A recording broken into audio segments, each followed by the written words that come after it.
Question: are haircuts very expensive? Let's talk about it. Back in a minute.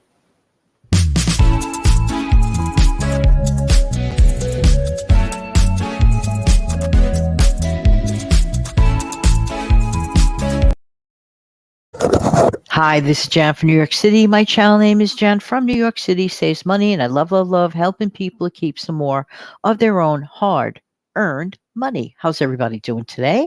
Hope that this audio finds you doing well. I want to talk to you today about getting your hair cut. Now, I know this is a personal question. Do you cut your hair? Do you go outside and spend money on cutting your hair? How much do you spend on average per year on cutting your hair? You know something? I am convinced it's not necessarily about the haircut sometimes, it's about the style that one keeps. I'm not saying or telling anyone to keep their hair in a certain style or whatever, but I'm just thinking about something. For example, if a person keeps their hair relatively short, short hair, believe me or not, short hair is the one that's going to require more haircuts in order to keep its shape. Am I right or am I right? Okay. Another thing, people who wear their hair in bangs, for example. Well, you don't want to walk around with bangs growing so long you can't even see. They're covering up your eyes and ruining your line of vision. Am I right or am I right? So keeping bangs can also hinder you and force you into, getting, extra haircuts, things of that nature. Here's the thing. There's nothing wrong in going out and getting a professional haircut. By and far, I recommend that people do that. Okay. But there are options and there are options. Number one is perhaps you might consider staggering the length of time, the intervals of which you get your hair cut. For example, it's recommended that people get their hair trimmed every 4 to 6 weeks. I think the 4 weeks is a little bit on the early side. Let's say for me, that would definitely be on the early side for me. I don't know about for you. But if you could put getting your hair cut off, let's again look at it as a yearly thing. If you get your hair cut every 4 weeks, that's effectively that you're getting your hair cut once a month, which means that you're getting to pay for a haircut 12 times a year. And depending on where you go makes a difference. If you're paying, well, not such a cheap price, multiply that by 12 and there you go. You got yourself a little bit of a bundle of an expense. This is the type of expense that in a really good way, it's discretionary and you could work around it. Can you work around with stretching the haircut interval to like 7 weeks or even 8 weeks? Whoa, if you push it up to 8 weeks, then you just cut your hair expenses. You're still getting a professional cut, mind you, but you cut it down to 6 times a year versus 12 times a year. So this reminds me of something that many times people look at expenses only on a monthly basis. Once in a while, sit down and figure out certain expenses, if not every expense, on a yearly basis. What are you paying per year? And how does that come out when it comes to your distinct budget or spending plan? I like to use both words, but to me, the sound of the word budget kind of sounds kind of restrictive to me. So to me, it sounds like, oh, like I'm getting choked at the neck, budget, budget, budget. But spending plan sounds more free. The options are open and we could work with this because after all, a spending plan or a budget is actually, in my mind's eye, a living and breathing and ever changing thing. The beauty part is that we are in charge of it.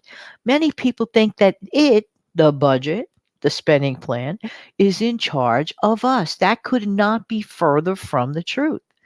And because people think that way, well, it sort of chokes them up in a way. But let's get back to haircuts specifically. Now, let's even do this. Okay, so let's suppose a person made a decision to reduce their hair cutting schedule, professional cut, from 12 to 6 times a year. That is an incredible savings. There is another option to keep one's hairstyle as simple as possible. okay, in such a manner that they can get themselves a pair of scissors, go online, let's say on even this platform, which has a gazillion ways to teach folks how to do home haircuts and be okay with it. Then there's that other option, which I like to do. I call it the mixed bag option. Sometimes I will trim my own bad ends. And then, like as time warrants, probably twice a year. I don't go past twice a year anymore on getting professional haircuts. I don't. The other option is to the places that you go to get your haircuts. Are you willing to try, let's say, a student experimenting on your hair or a friend of yours that's studying how to be a hairstylist and stuff of that nature? Keep your options open, okay? I know it could be scary because if you're not sure,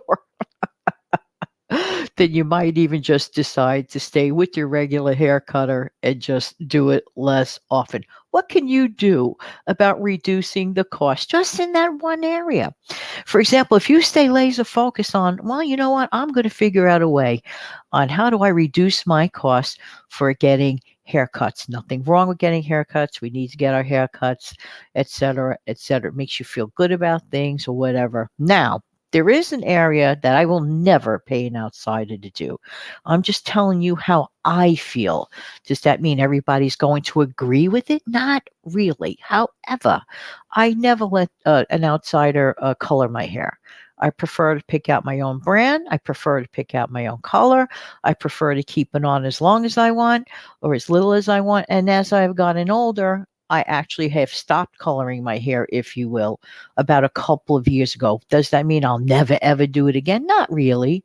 Maybe every once in a great I might decide to do it. In fact, I even have the color here just in case I want to. I also do take advantage of those colorful combs that kind of look like a mascara tube, and it kind of works on the same principle. So there might be days that I want to get rid of, as I call my Lily Munster little gray little streak in my hair, and it all depends.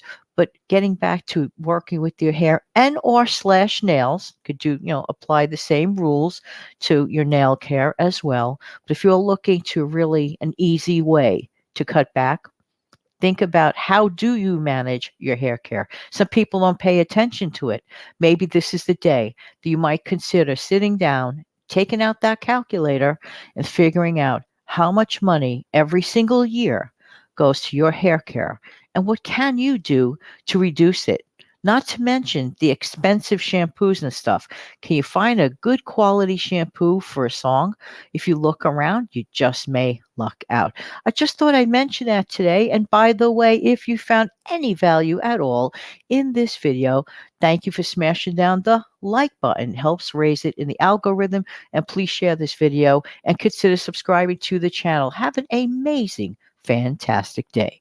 Take good care now. Bye-bye.